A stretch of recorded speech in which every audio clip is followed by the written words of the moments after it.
Question number 10 आपके सामने है। जल का पृष्ठ तनाव केश नली द्वारा ज्ञात करने में निम्नलिखित परीक्षण प्राप्त हुए। देखिए, केश नली का व्यास d बराबर 0.125 सेंटीमीटर, केश नली में जल का उन्नयन h इक्वल टू 1.43 सेंटीमीटर। तो एक फार्मूला है आपका पृष्ठ तनाव का, T इक्वल टू RGH/2 के प्रयोग द्वारा पृष्ठ तनाव T के मान में अधिकतम संभावित प्रतिशत त्रुटि क्या होगी, ये हमें निकालना है। तो देखिए, केश नली का यहाँ व्यास दिया है d और d बराबर दिया है 0.125 सेंटीमीटर।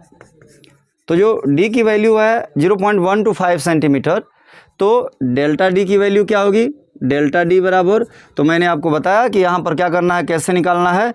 लास्ट में जो अंक है वहाँ पर आप 1 लिख दीजिए और उसके पहले जितने भी अंक होंगे वो सब आप 0 लिखते जाना। तो ये लिखना 0.2 अंक है तो 2 0 और लिख देना है। इतना सेंटीमीटर आपका क्या हो गया, डेल्टा डी का वैल्यू हो गया। उसके बाद से केश नली में जल का उन्नयन h बराबर दिया है 1.43 सेंटीमीटर। h की वैल्यू 1.43 सेंटीमीटर, इसलिए डेल्टा h की वैल्यू क्या होने वाली है, आप फिर देखेंगे 2 अंक है इधर, तो 0.01 सेमी, ये आपका डेल्टा h की वैल्यू हो गया। अब हमें निकालना एक फार्मूला दिया हुआ है, T बराबर RHG/2। हालांकि यहाँ देखिए, यहाँ पर R लिखा है लेकिन सवाल में दिखा है व्यास और सूत्र में होता है त्रिज्या, तो हमें इसे चेंज करना पड़ेगा व्यास के फॉर्म में, इसको भी हमें करना पड़ेगा। तो हम जानते हैं इन दोनों में संबंध क्या होता है, त्रिज्या और व्यास में जो संबंध होता है वो होता है R बराबर D/2, यानी कि त्रिज्या जो होती है वो व्यास की आधी होती है। तो यहाँ मैं क्या लिखने वाला हूँ, T इक्वल टू R की जगह मैं लिखूँगा D/2, ये आपका हो गया D/2। उसके बाद हो गया HG और पहले से 2 है तो फिर 2 का गुणा हो जाएगा, तो फार्मूला हो गया ये DHG/4।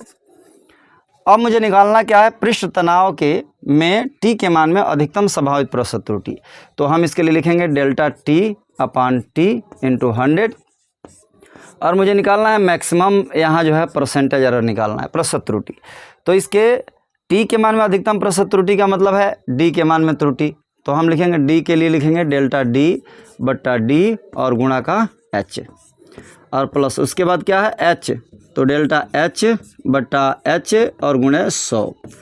और यहाँ देखेंगे G है गुरुत्वीय त्वरण, हालांकि आप जानते हैं कि G एक नियतांक है, इसकी वैल्यू फिक्स है, इसलिए G के मान में त्रुटि नहीं होगी, तो G हम नहीं लिखेंगे। 4 भी कांस्टेंट है तो इसमें भी कोई त्रुटि नहीं होगा।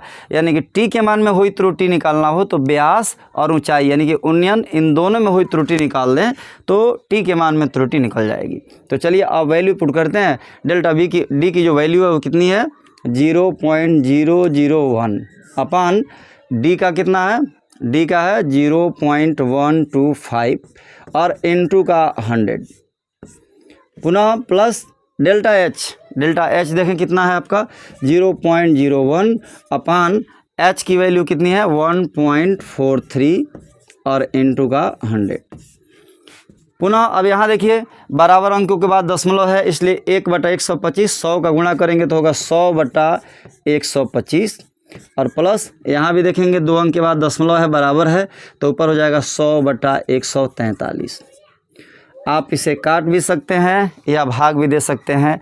इसे काट के कर दें 25 चौके 100 और 25 पचे 125, तो ये आपका होगा 4/5 परसेंटेज और प्लस 100/143 परसेंटेज। अब हम 4 में 5 का भाग दे देंगे, तो 4 में 5 का भाग दे दें कितना होगा, 4 में 5 का भाग दे दें, दशमलव बढ़ाएंगे 0 होगा 5/40, यानी कि 0 पॉइंट, ये आपका हो जाएगा 0.8 परसेंटेज और प्लस 100 में हम भाग कर देंगे कितने का, तो 100 में हम भाग करने वाले हैं 143 का, तो ये आपका भाग करेंगे तो भाग करके ला दीजिएगा 1.7 होगा लगभग, ठीक है। तो अब दोनों को अगर हम जोड़ देते हैं तो कितने होंगे 0.8 प्लस 0.7, तो 8 7 15 का 5 हासिल 1, यानी कि ये आपका होगा 1.5 परसेंटेज। पृष्ठ तनाव जो है, पृष्ठ तनाव में संभावित प्रतिशत त्रुटि आपका होगा 1.5 परसेंटेज। ये आपका क्वेश्चन हो गया।